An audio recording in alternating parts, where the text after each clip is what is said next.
Welcome to GynoCurious. I'm your host, Dr. Amy Novatt.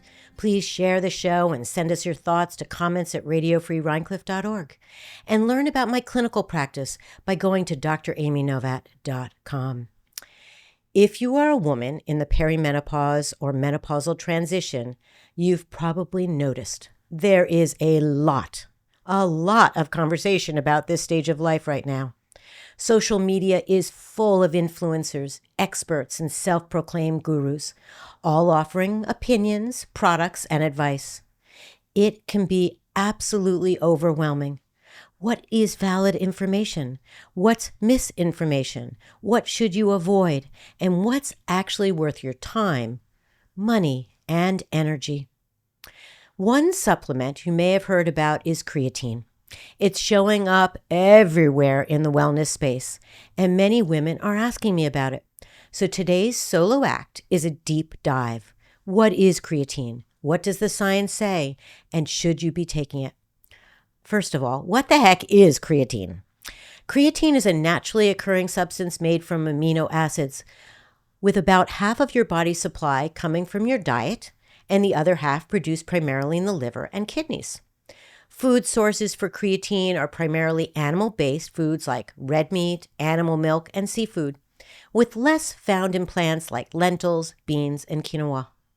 If you happen to like herring, it actually has a large amount of natural creatine, for example.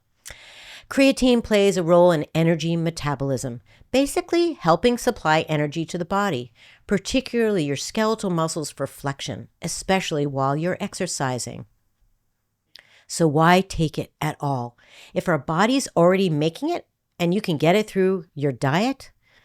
Well, most often people are interested in creatine for muscle performance. Research shows creatine improves energy availability during high-intensity exercise. That means athletes can train harder and longer, which is why it is so popular in sports and in gyms. But here's the real question for us. Does creatine help the everyday menopausal woman protect her muscles and bones, like so much of social media is suggesting? Here's what science says. When women in menopause take creatine, along with resistance training, studies show small improvements in lean mass and strength. But creatine on its own, without resistance training, does not improve muscle or bone health. In other words, taking creatine without lifting weights is likely a waste of your money.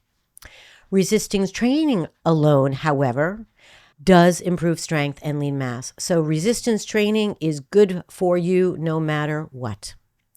So while creatine might give a very slight boost when combined with training, it's not a magic bullet. And whether those small gains translate into fewer falls, less muscle loss, or better long-term bone health, we just don't know yet. Another thing also to keep in mind is not everyone responds to creatine in the same way. Some people notice benefits, others do not. Also, some folks experience side effects like nausea, vomiting, and dizziness when they take creatine, and others never have a side effect. So now, the good news. Thus far, creatine looks safe for healthy individuals.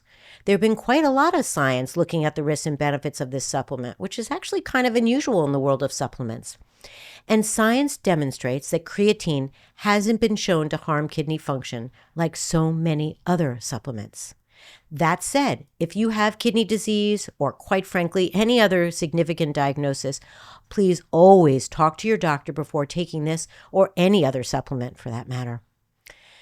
If you decide to try creatine, make sure your product has been third-party tested for safety. Look for labels like USP verified, NSF, or informed sport. So often supplements don't have what they say they have in them, and you want to make sure a third party has tested the safety. And just so you know, typically when women are taking this supplement, they are taking 3 to 5 grams a day as a dosage. So here's my bottom line. If you're menopausal and interested in protecting your muscles and bones, the non-negotiable is resistance training. Adding creatine may give you a small edge, but only in combination with exercise. Taken on its own, creatine won't do much for you. Supplements can be so tempting, especially when they're trending, and boy, is creatine trending. But the science tells us that our best investment remains consistent movement, strength training, and a healthy, balanced lifestyle.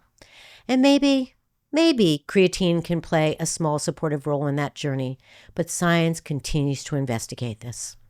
So please let us know your thoughts and questions. Come see me at drnovatt.com. And thanks for being curious with me today. Stay well.